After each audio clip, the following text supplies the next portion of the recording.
Cyberattack project on Leeds United Football Club located in England.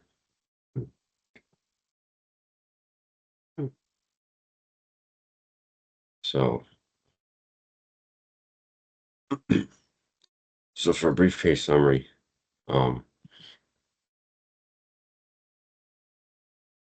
the club disclosed that online retail store been compromised last year and exposed payment card details of a handful number of customers. You'll see later on what the dates were, but it was back in the last winter of 2025. So for Leeds United Football Club, we're just say Leeds United FC, and they participate in the Premier League of English football, just soccer. So for vulnerabilities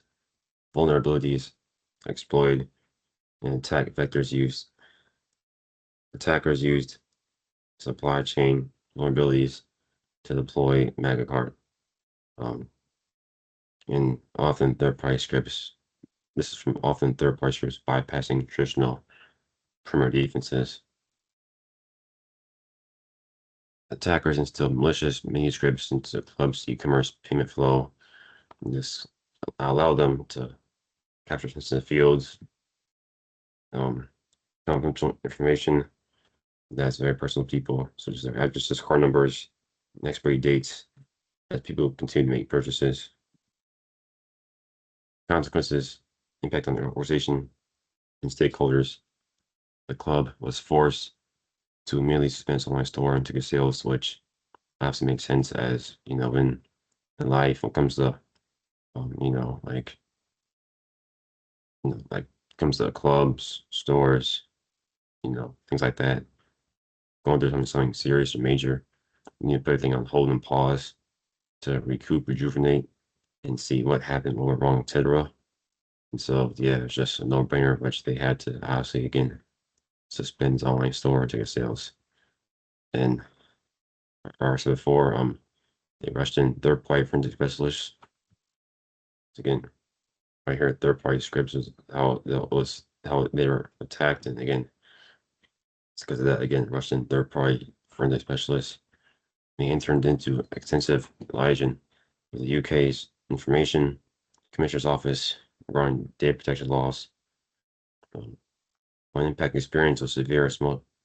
One impact experience was that,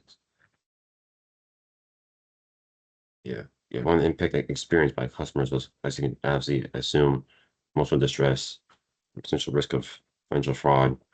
And the club's reputation was also temporarily tarnished because of it, because of the breach. Um, and and again, back to emotional distress, of course, caused damage, fan trust, anxiety over security protocols.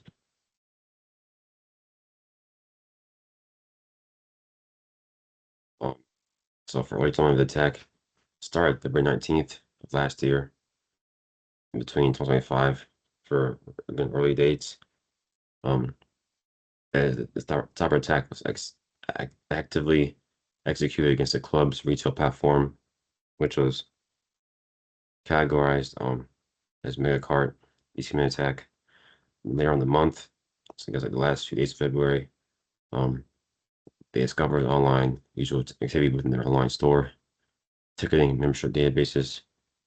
Then by early next month, initiated a forensic investigation, so like I said before, with the word forensic.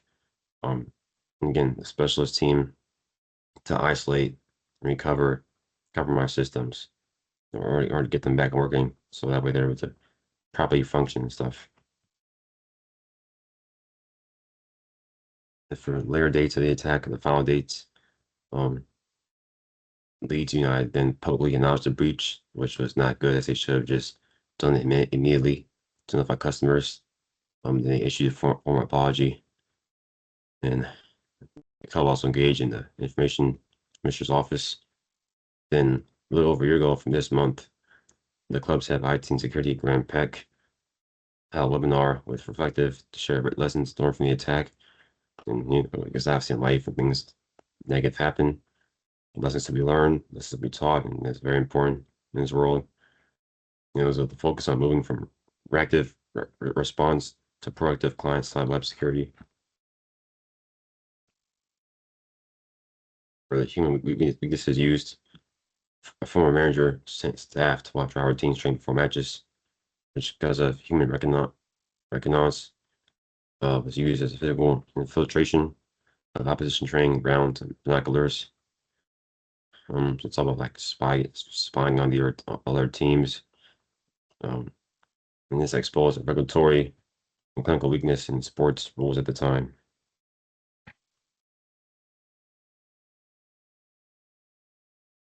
For the final results, I guess that's the dollar sign in England, but 200,000 by the EFL because the tactic exploited a loophole.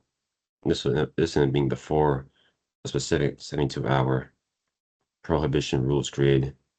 And the club also faced broad sector threats, including phishing, and then remains most exploited vulnerability, and then relying on individuals making distracted clicks and trusting urgent requests from colleagues.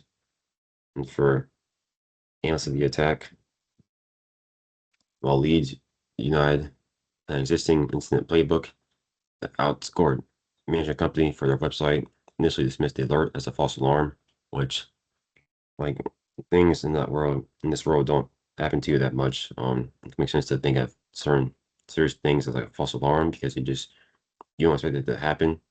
You don't think it could happen, so that's why they probably just dismiss it as a false alarm. Excuse me, a false alarm. Talking more in-depth investigation with the experts.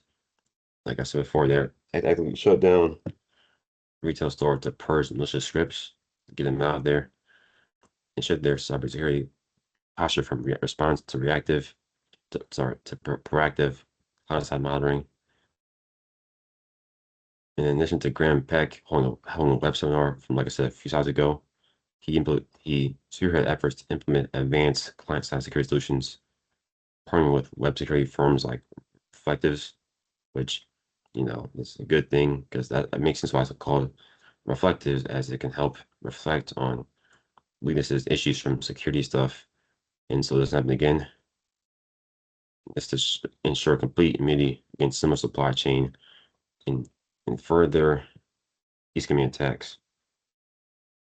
And for some relevant technical aspects, the malicious JavaScript was designed to execute directly user's web browser, which would slowly intercept and harvest keystrokes from submissions before they were encrypted in transit. And because of this, the malicious payload was hidden within harmless files and disguised with multiple layers of e-coding.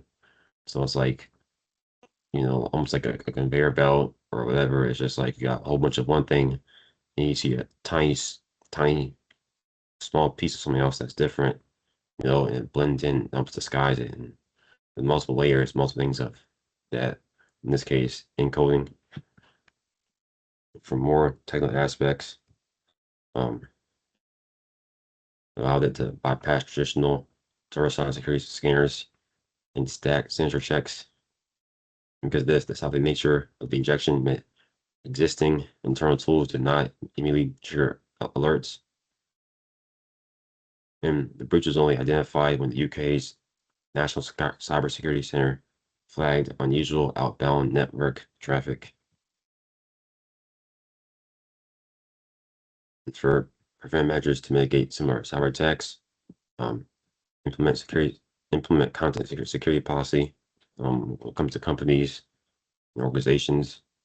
So you configure robust HTTP headers to define exactly which domains the browser should consider valid sources of executable scripts, which is obviously important for various reasons.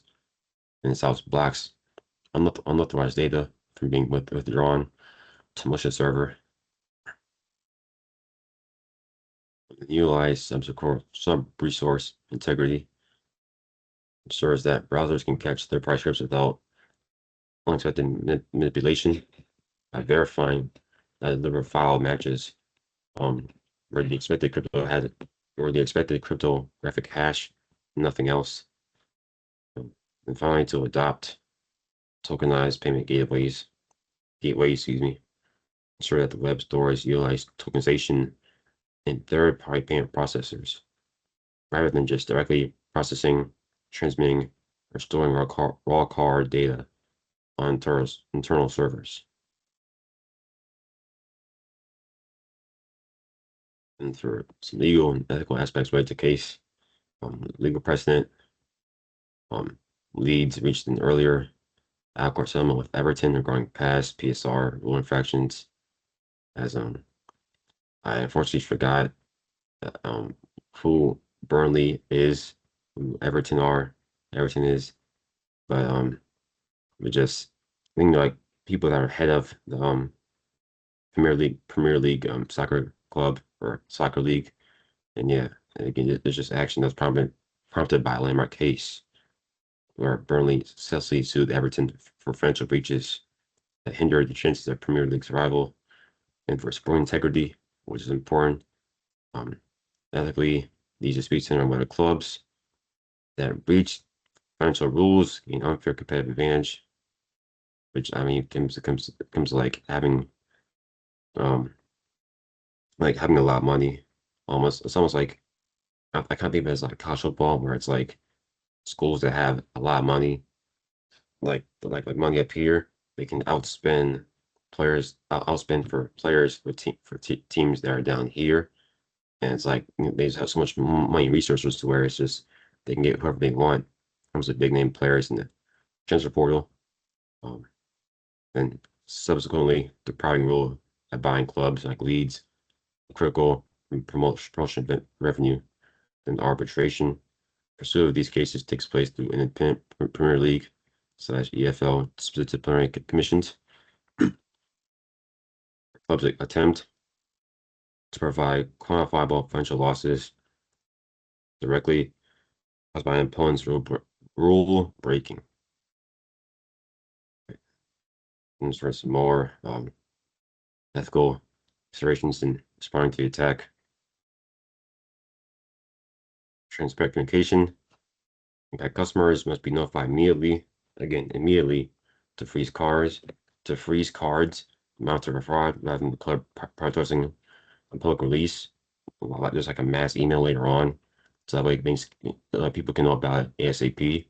Get those cards freeze so they don't get hacked and sabotaged and get their money stolen from them.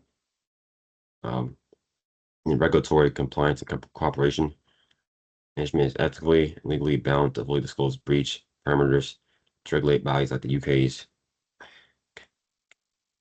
date minimization. The clubs practice ethical principle of date minimization, retain the least amount of personal data necessary to process transactions, which is important. Whereas, like once you get done, like the basic information to get to certain stuff, then you should be good to go to enter this or access that. So then go through like several more personal data things. Here are my sources that I used. And thank you.